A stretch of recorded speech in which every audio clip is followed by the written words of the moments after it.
ফজরের পরে পশ্চিম দিক মুখ করে 3 দিনে একটা আমল করেন, আপনার সব দোয়া কবুল হয়ে যাবে ইনশাআল্লাহ।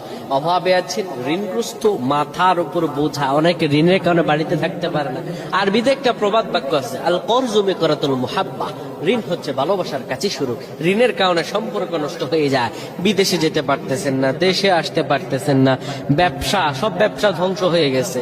একটা আইরোজি করবেন, সব ধ্বংস, ব্যবসা প্রতিষ্ঠান ধ্বংস হয়ে গেছে, চাকরি নষ্ট হয়ে গেছে। আপনি আমলটি করুন, 3 দিন করুন, আল্লাহ তাআলা আপনার সব দোয়া কবুল করে দেবেন। সন্তান কথা শুনছে না, আমলটি আপনি করে দেখেন না। ফজরের পরে আপনি পশ্চিম দিক মুখ করবেন। অনেকেই কিবলামুখী হই না, এভাবে ওভাবে আমল করি, এই জন্য হয়তো আল্লাহ কবুল করেন না। কিন্তু আমলের একটা নিয়ম আছে, প্রত্যেকটা জিনিসের একটা নিয়ম। কিবলামুখী হয়ে আপনি বিসমিল্লাহির রহমানির রহিম পরে সূরাতুল ফাতিহা 10 বার পাঠ করবেন।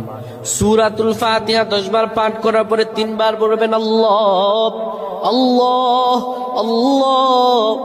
এরপরে আপনি ইয়া রাজ্জাকু 100 বার পড়বেন, ইয়া রাজ্জাকু 100 বার পড়বেন, হে রিজিক দাতা। এইভাবে যদি আপনি পড়তে পারেন, আল্লাহ রাব্বুল আলামিন আপনার ভাগ্য খুলে দেবেন, আপনার রিজিক খুলে দেবেন। আল্লাহ তাআলা আপনার সব দোয়া কবুল করে নেবেন। আল্লাহুম্মা আমিন।